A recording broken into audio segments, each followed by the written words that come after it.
Muli Bwanji from BA. This is a Rorschach Malawi update from the 28th of January 2025. A quick summary of what's going down in Malawi. Hours after regaining his seat as US President, Donald Trump signed an executive order to temporarily suspend all US foreign assistance programs for the next 90 days. The development has created a lot of uncertainty for Malawi, as the country currently receives over $350 million in bilateral assistance from the US government every year. The assistance covers various sectors including health, agriculture, education, environment, transport, and governance. On Wednesday, the 22nd, local media highlighted crucial areas that may be affected. For instance, they said the US's withdrawal from the World Health Organization would affect Malawi's fight against diseases like malaria, tuberculosis, and HIV. Trump's stance on illegal immigration may also cause mass deportations of Malawians in the US, and the US's withdrawal from the Paris Convention could likely affect Malawi's efforts to fight climate change. Meanwhile, a new study by Oxfam, a global confederation of independent NGOs that work to reduce poverty, says that the inequality gaps in Malawi have grown so much that only 10% of the country's richest people control about a third of the national income, while the poorest 10% hold less than 2% of the wealth. The 2024 report also said that over 51% of the population lives below the poverty line, or on less than $2 a day, despite Malawi's progress in reducing poverty. The report attributed the statistics to cronyism, inheritance, and national tax policies which favor wealthy citizens and large corporations, worsening income inequality. It also highlighted other critical areas like how well-off citizens receive better health care than poor ones. If you're interested, you can find more details in the link in our show notes. Another report showed how bad things might be. The January 2025 rankings from the global petrol prices indicate that Malawi is Africa's fourth highest country with the most expensive fuel prices. Local petrol prices are currently at $1.46 per liter, compared to $1.71 per liter from the Central African Republic, which was ranked as the country with the most expensive petrol. The news was ironic since Malawi's fuel prices were the lowest in the Southern Africa region in recent months. However, the forex shortage, which led to the fuel crisis, forced fuel players to increase fuel prices. Still on reports, the monthly economic report from the Reserve Bank of Malawi shows a new record for tobacco exports after reaching sales worth $504 million between January and November 2024, compared to the $449 million earned during the same period in 2023, representing a 12% growth. Despite these figures, the country's overall trade status is quite concerning. The central bank's report said Malawi's imports were a little over $2.9 billion, while the exports were a little over $880 million. This means there is a trade deficit of over $2 billion. On Wednesday the 20th, Sosten Gwengwe, the trade minister, said the government and development partners have a number of initiatives that will help increase local production, but he didn't specify what they had in store.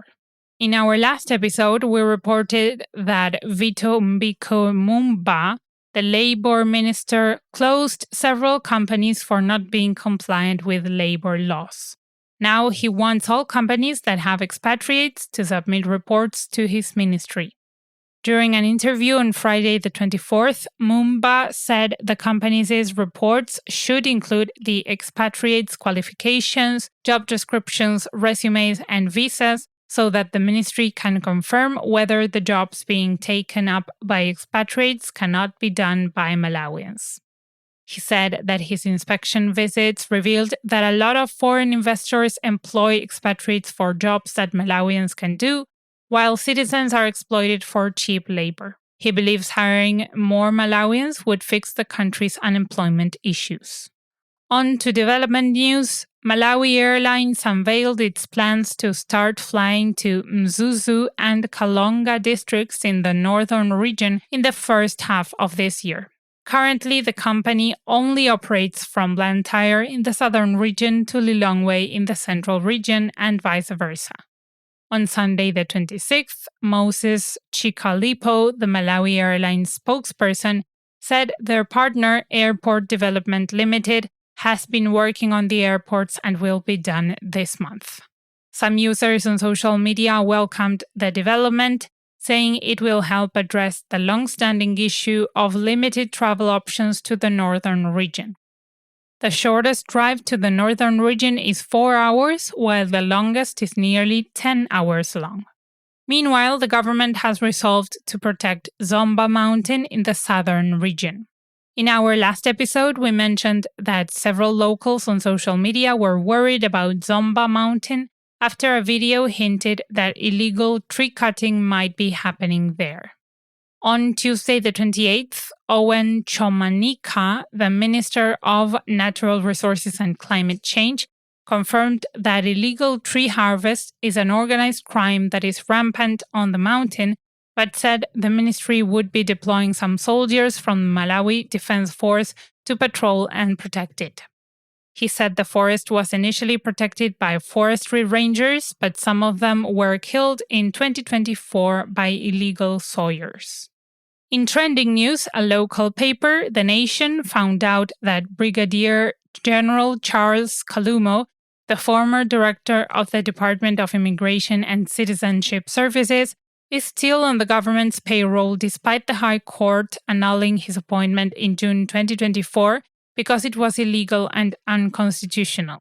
The news article, which was published on Saturday the 25th, said Kalumo still receives a salary and allowance of over 2.3 million kwacha, which is over $1,300, and he still hasn't returned the official vehicle to the department.